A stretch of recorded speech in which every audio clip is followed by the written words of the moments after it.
In this quick video, I will show you how to use Pulsechain Bridge step by step. So the first step is to go to bridge.pulsechain.com, then connect your wallet. And as you can see, I have already connected my MetaMask wallet and I am using Ethereum network. So you can switch back to Ethereum network and Pulsechain network. You can just click here on your MetaMask wallet,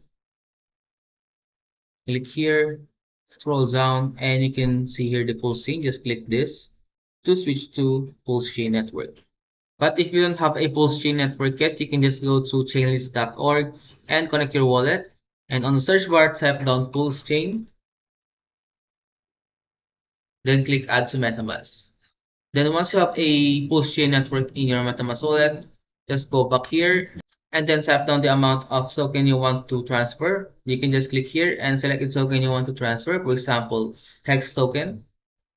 And then, for example, I want to transfer 5 Hex token. And we have here the bridge fee, so it will be deducted to the hex token that you want to transfer. So we will receive this amount of hex token. Now let's click here and we can see that there is a max per transaction. So the maximum amount is 500 billion hex token and the minimum amount is 0.0118 hex token. And then once you have typed down the amount of hex token you want to transfer, click here and a confirmation from MetaMask will pop up.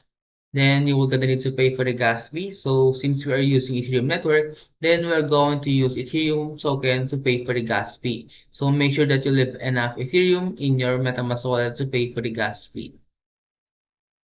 And once you have a hex token in your Pulsechain network, if you want to swap your hex token to any token, you can just go to app.pulsex.com and then connect your wallet, switch network, click here, and then click here, select a token, for example, USDC, and then for example, you want to swap 5 hex token, then you will receive this amount of USDC in your MetaMask wallet. If you have any questions about how to use Pulsechain Bridge, leave a comment below.